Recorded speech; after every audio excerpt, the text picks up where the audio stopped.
I'm Danielle Kessner, and this is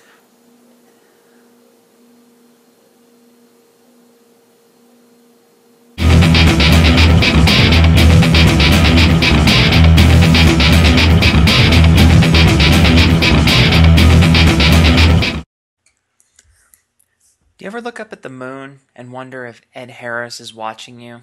I know I do. Welcome to another episode of Paved with Good Intentions, the show that asks the difficult questions you didn't even think you cared about. This podcast is produced sponsor-free, so thank you for supporting independent artists. Now on to our show, entitled Summer Vacation. And yes, the air quotes are important. But first, before we get there, here's a piece of random trivia for your brain.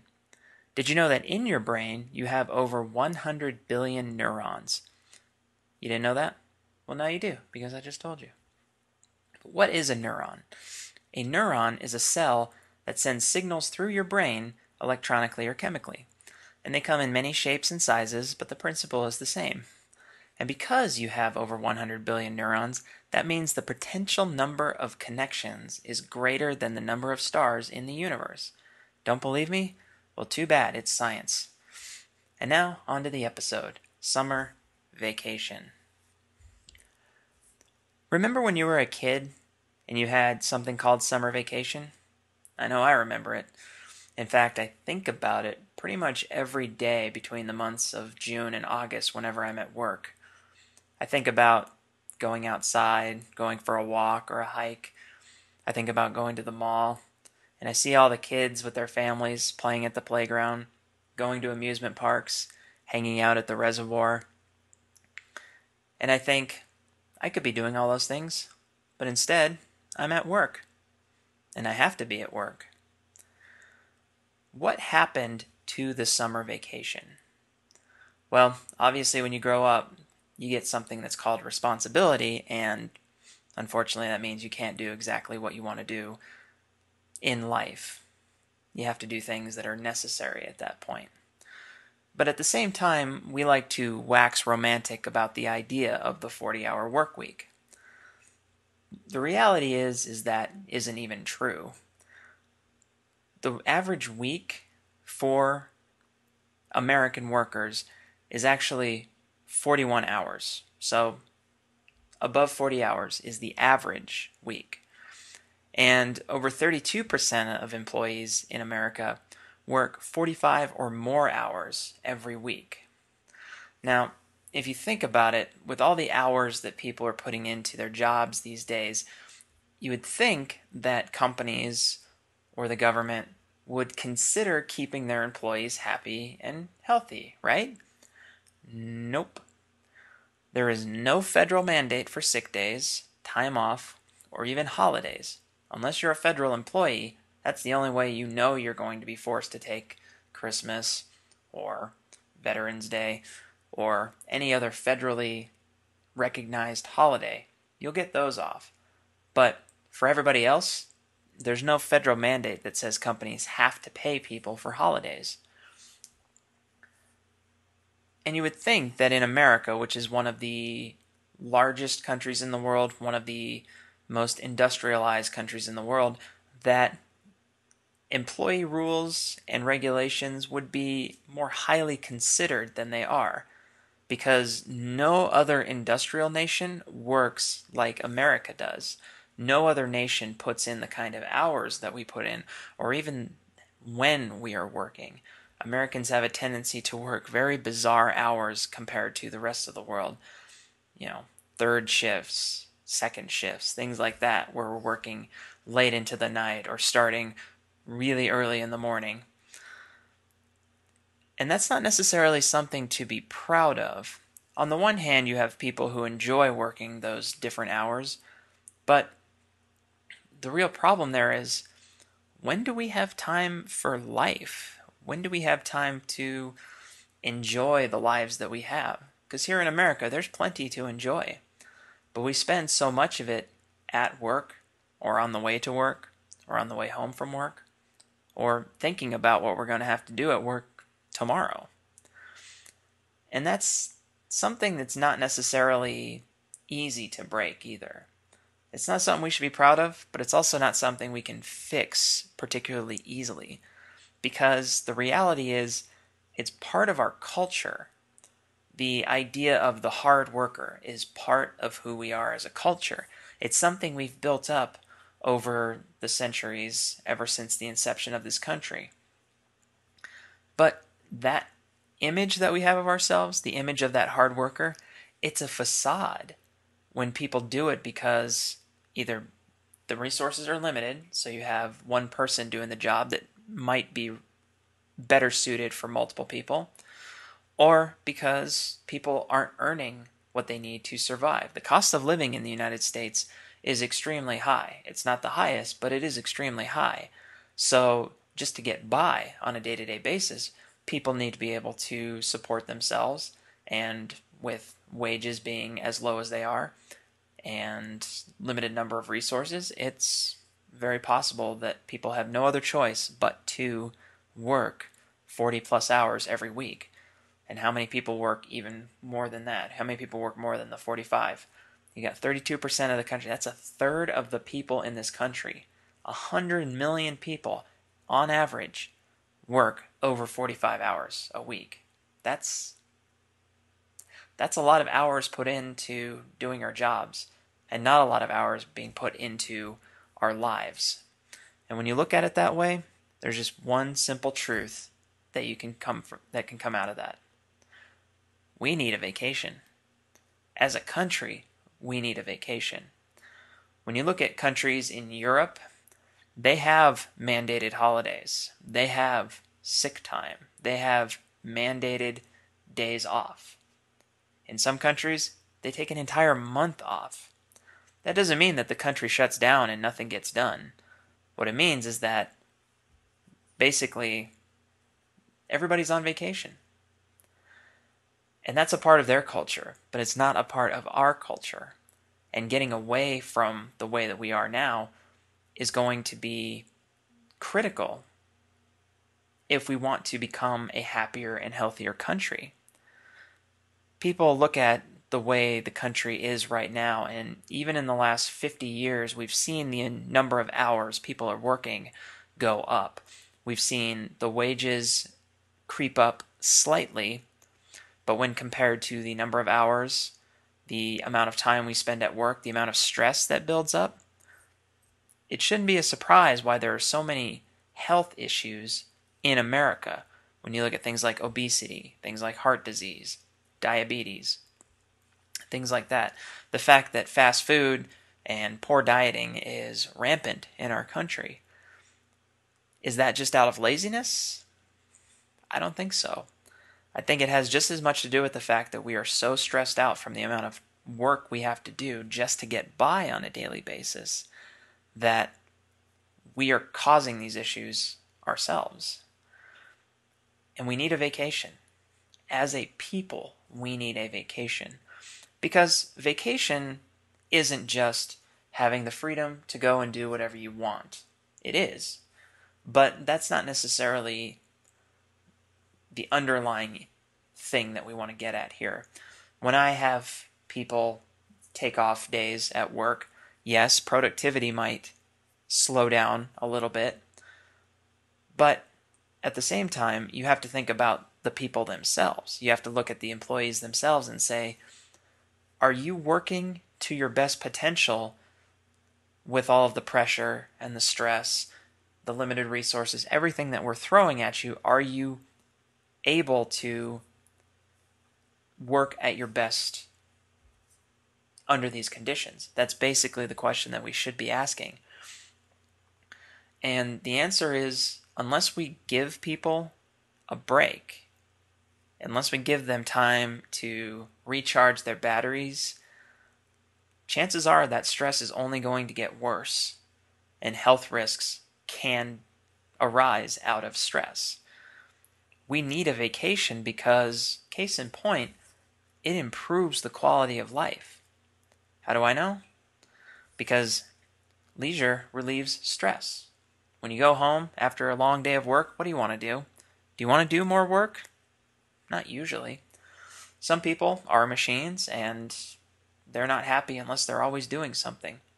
But that something could be something they enjoy, like modeling, like playing video games, going for a run, exercising, doing all sorts of things that they could be doing in their free time that isn't work imposed upon them.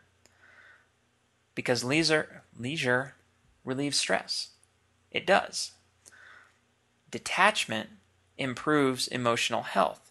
When you are at work all the time, you're in the thick of it. That's your identity. As long as you are at your job, that is your identity.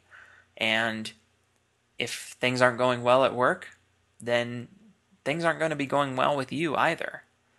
So when you take a vacation and you extricate yourself from that situation, it gives you time to redefine your identity, to find that emotional health again, and to do it in a more personal way.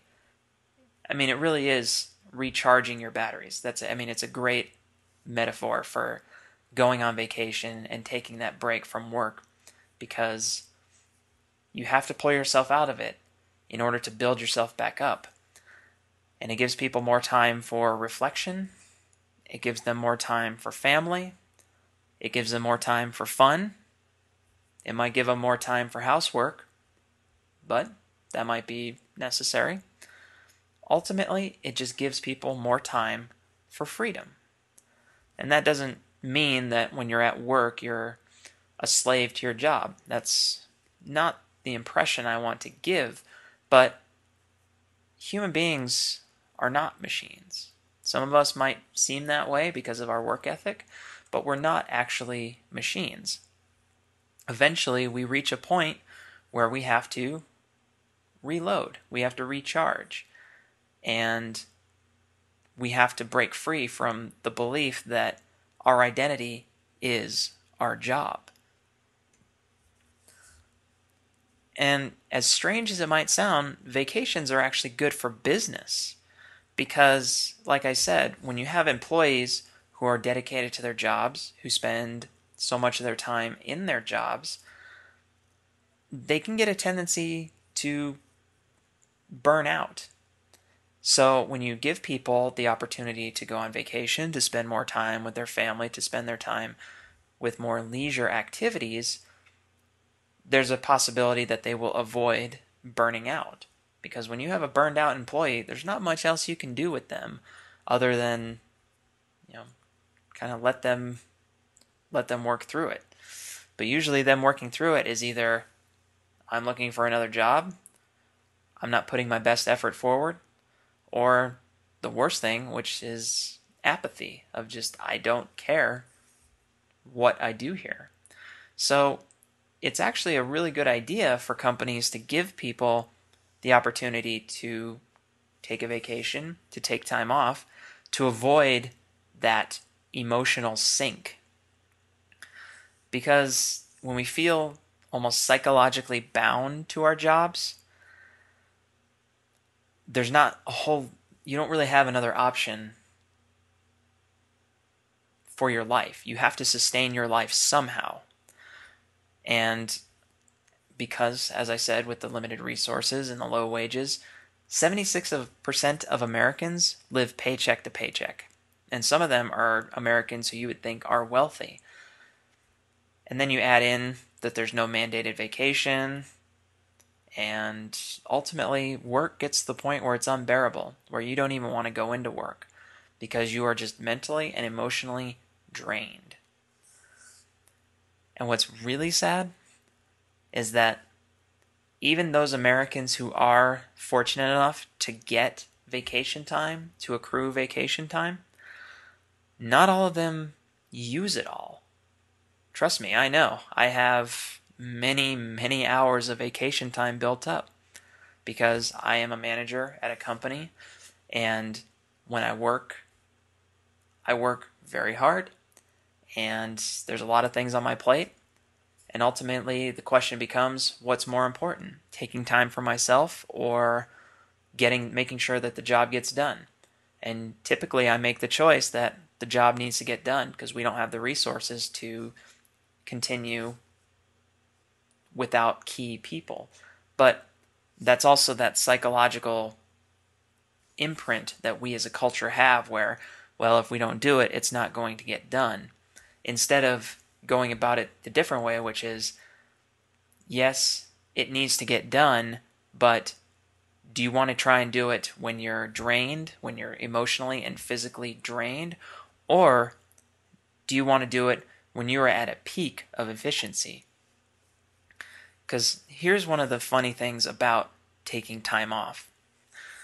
Time off actually recenters our focus. It can make us more productive. And who came up with that idea?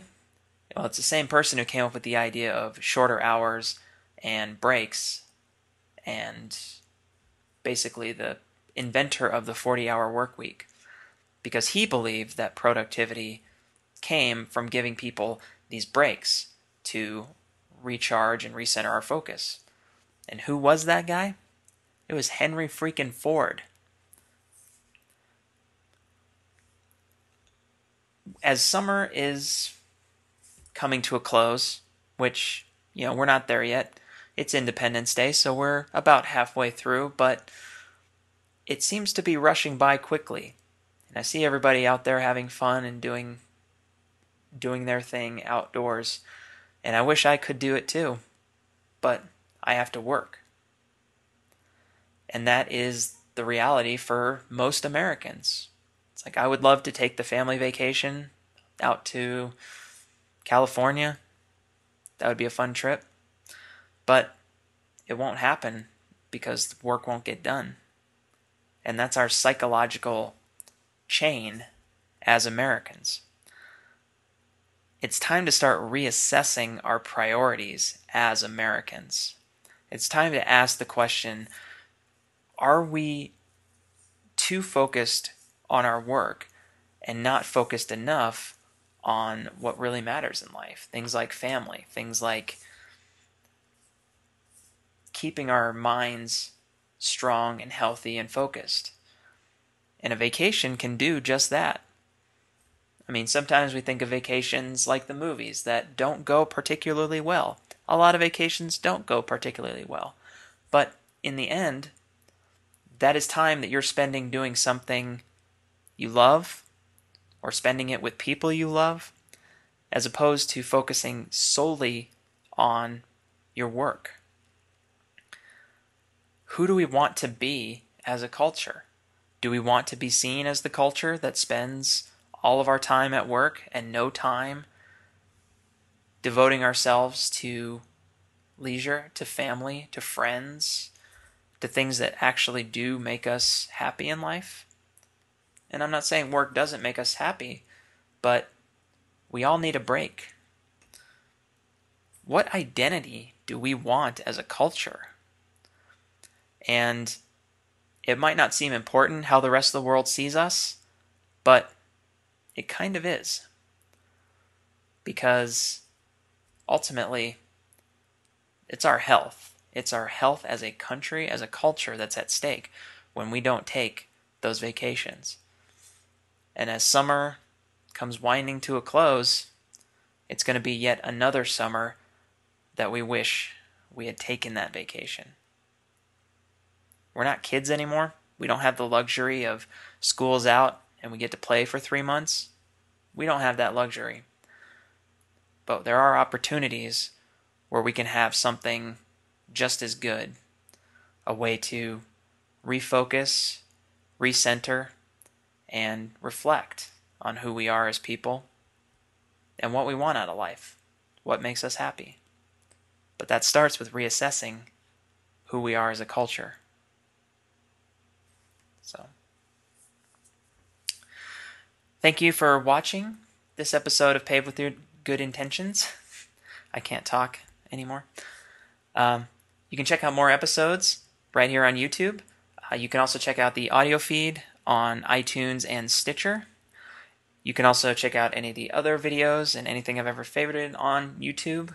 Just look at my channel. And be sure to check out my other podcast, Translation, which you can find at the link below, as well as on iTunes and Stitcher. And if you have any questions you'd like me to ponder on the show, send me an email at translationpodcast@gmail.com. I do want to hear from you, so please send your thoughts, reflections, and dirty limericks. I can't promise I'll share dirty limericks on the show, but there's only one way to find out. Once again, this podcast is produced sponsor-free, so thank you for supporting independent artists. And I'll see you on the other side.